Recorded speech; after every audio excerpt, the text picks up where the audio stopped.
अस्सलामुअलैकुम दोस्तों। अगर मैं आपसे पूछूं कि हमारी कायनात में से ज्यादा खतरनाक ऑब्जेक्ट कौन सा है, तो आप सबका जवाब ब्लैक होल होगा। अगर आपका यही जवाब है तो आप बिल्कुल सही सोच रहे हैं। ये ऑब्जेक्ट अपनी ग्रेविटी से लाइट को भी बेंड कर सकता है, यहाँ तक कि गैलेक्सीज को भी निगल सकता है। यहाँ पर मैं आपको बता दूं, ये तो कोई भी नहीं जानता कि ब्लैक होल के इवेंट हॉरिजॉन की दूसरी साइड पर कौन कौन से ऑब्जेक्ट्स हैं। साइंटिस्ट का कहना है कि सिर्फ 2 सेंटीमीटर डायामीटर का एक ब्लैक होल हमारी पूरी जमीन को निगल सकता है। इफ टीवी की फैमिली, अगर मैं आपसे कहूँ कि हमारी कायनात के दूसरे सबसे डेंस ऑब्जेक्ट यानी कि न्यूट्रॉन स्टार ब्लैक होल से भी ज्यादा खतरनाक हैं, तो क्या आप मुझ पर यकीन करेंगे? नीचे कमेंट्स करके जरूर बताएं। न्यूट्रॉन स्टार के सेंटर में एक ऐसी चीज पाई जाती है जो हमें अपनी आँखों से नजर नहीं आती, लेकिन वो चीज हमें कायनात के स्टार्ट होने के राज बता सकती है और हमारा नामो निशान भी मिटा सकती है। मैं बात कर रही हूँ स्ट्रेंज मैटर की। ये मैटर हमारी जमीन को पूरी तरह से तबाह कर सकता है।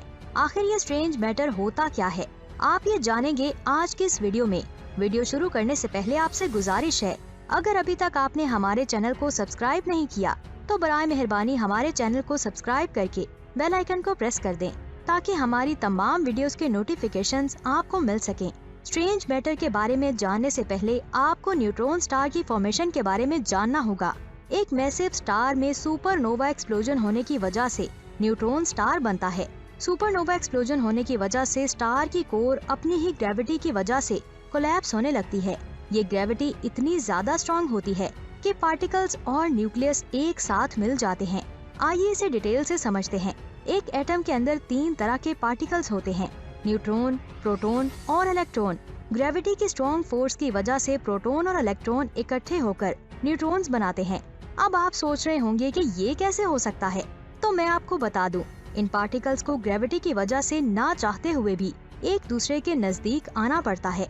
जब ग्रेविटी इन पर मजीद प्रेशर डालती है तो ये पार्टिकल्स बाहर निकलने की कोशिश करते हैं। ये बात तो वाज़ेह है कि ये पार्टिकल्स ग्रेविटी को नहीं धकेल सकते। अगर ये पार्टिकल्स अपनी जगह से ना हिले तो ये स्टार्स कोलैप्स होने लगते हैं, जिसकी वजह से एक न्यूट्रॉन स्टार बनता है। और अगर ग्रेविटी इन स्टार्स पर भारी पड़ती है तो एक ब्लैक होल की फॉर्मेशन होती है। अब आप अच्छे से समझ गए होंगे कि न्यूट्रॉन स्टार इतने ज्यादा डेंस क्यों होते हैं। आप ये जानकर बहुत ज्यादा हैरान होंगे कि न्यूट्रॉन स्टार हमारे सूरज से भी भारी हो सकता है। न्यूट्रॉन स्टार्स इतने ज्यादा डेंस होते हैं कि इनके सामने न्यूक्लियर फिजिक्स के रूल्स भी चेंज हो जाते हैं। आखिर कैसे? जरा रुकिए, ये तो जान लीजिए कि रूल्स होते कौन से हैं। प्रोटॉन्स और न्यूट्रॉन्स क्वार्क पार्टिकल्स से बनते हैं। क्वार्क 6 टाइप्स के होते हैं। इनमें से सिर्फ 2 तरह के क्वार्क्स ही प्रोटॉन्स और न्यूट्रॉन्स की फॉर्मेशन करते हैं, अप क्वार्क और डाउन क्वार्क। बाकी 4 किस्म के क्वार्क सिर्फ एक्सट्रीम कंडीशन में ही एग्जिस्ट कर सकते हैं। यहाँ पर मैं आपको बता दूं, क्वार्क पार्टिकल्स कभी भी अकेले एग्जिस्ट नहीं कर सकते। प्रोटॉन और न्यूट्रॉन 3-3 क्वार्क्स को मिलाने से बनते हैं, लेकिन न्यूट्रॉन स्टार के अंदर ये कंडीशन बदल सकती है। अनबिलीवेबल फोर्स ऑफ ग्रेविटी की वजह से ये क्वार्क पार्टिकल्स इतने ज्यादा नजदीक आ जाते हैं कि ये एक दूसरे से बॉन्डेड नहीं रहते, बल्कि आपस में मिलकर क्वार्क पार्टिकल्स का एक बाउल बना देते हैं। अब क्योंकि ये सारे क्वार्क्स ही होते हैं, इसीलिए हम इन्हें क्वार्क मैटर कह सकते हैं और इस मैटर से बनने वाले स्टार्स को क्वार्क स्टार कहा जाता है। यहाँ पर एक सवाल आता है, क्या हो अगर हम क्वार्क मैटर पर और भी ज्यादा प्रेशर डालें तो? नहीं, इतना भी ज्यादा प्रेशर नहीं डालना कि ये ब्लैक होल बन जाए। लेकिन अगर हम इस प्रेशर को थोड़ा कम करें तो क्या होगा? अभी मैंने आपको बताया था कि क्वार्क 6 टाइप्स के होते हैं और ये 4 टाइप्स के क्वार्क्स सिर्फ एक्सट्रीम कंडीशन में ही एग्जिस्ट कर सकते हैं। इन क्वार्क्स में सबसे ज्यादा खतरनाक स्ट्रेंज क्वार्क है। अब यहाँ भी स्ट्रेंज क्वार्क भी बनने वाला है। ये स्टार डेंसिटी के तमाम लेवल को क्रॉस कर देते हैं। ये इतने ज्यादा स्टेबल होते हैं कि इन्हें डिस्ट्रॉय करना नामुमकिन होता है। स्ट्रेंज क्वार्क की स्टेबिलिटी इतनी ज्यादा होती है कि एक बार बनने के बाद अगर ये न्यूट्रॉन स्टार से बाहर भी निकल जाए तो इसे कोई फर्क नहीं पड़ता। इन स्ट्रेंज क्वार्क से बने मैटर को ही स्ट्रेंज मैटर कहते हैं। ये मैटर हर चीज को तबाह कर सकता है। क्या हुआ, यकीन नहीं हो रहा? तो आइए अब मैं आपको स्ट्रेंज मैटर की खौफनाक दुनिया में लेकर चलती हूँ।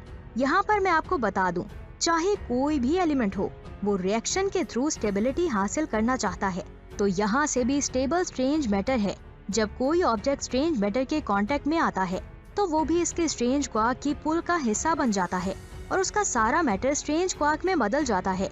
मतलब कि अगर स्ट्रेंज मैटर किसी स्टार के कांटेक्ट में आता है तो वो उसे भी स्ट्रेंज मैटर में बदल देता है, और अगर वो जमीन के कांटेक्ट में आ गया तो फिर हम सब स्ट्रेंज मैटर के बन जाएंगे। अब आप सोच रहे होंगे कि मैं क्या कर रही हूँ, वो तो सिर्फ न्यूट्रॉन स्टार की कोर में ही मौजूद होते हैं। यहाँ पर मैं आपसे ये पूछूंगी, क्या आपने कभी न्यूट्रॉन स्टार को टकराते हुए देखा है? इन स्टार्स के आपस में टकराने की वजह से इनकी कोर डैमेज हो जाती है और इसके कुछ पार्टिकल्स आउटर स्पेस में रिलीज हो जाते हैं। स्ट्रेंज मैटर के इन छोटे छोटे पार्टिकल्स को स्ट्रेंजलेट्स कहते हैं। ये स्ट्रेंजलेट्स मुसलसल स्पेस में उस वक्त तक घूमते रहते हैं जब तक उनका टकराव किसी और ऑब्जेक्ट से ना हो जाए। अगर ये हमारी जमीन से टकराते हैं तो जमीन के तमाम एटम्स स्ट्रेंजलेट्स में बदल जाते हैं और हम सब स्ट्रेंज मैटर के बन जाएंगे। अब आप ये सोच रहे होंगे कि हम जिंदा रह पाएंगे या नहीं। पर्सनली मुझे लगता है कि नहीं। सिर्फ जमीन ही नहीं, अगर ये हमारे सूरज से टकराता है तो उसकी हालत भी ठीक ऐसी ही होगी। स्ट्रेंज मैटर से बने सूरज का मैस तकरीबन उतना ही होगा, लेकिन उसकी ब्राइटनेस बहुत ही कम हो जाएगी। अगर हमारी जमीन इस खतरे से बच भी जाती है तो ये सनलाइट की वजह से खत्म हो जाएगी। ये तो कोई भी नहीं जानता कि कब और कौन सा स्ट्रेंजलेट्स हमारी जमीन से आकर टकरा जाए। यहाँ पर मैं आपको बता दूं, अभी तक हम यही अंदाजा लगाए जा रहे हैं कि स्ट्रेंज मैटर स्ट्रेंजलेट्स की फॉर्म में ही हमारी यूनिवर्स में घूमता होगा और बहुत ज्यादा रेयर होगा। लेकिन कुछ साइंटिस्ट का कहना है कि स्ट्रेंज मैटर हमारी एक्सपेक्टेशन से बहुत ज्यादा कॉमन हो सकता है।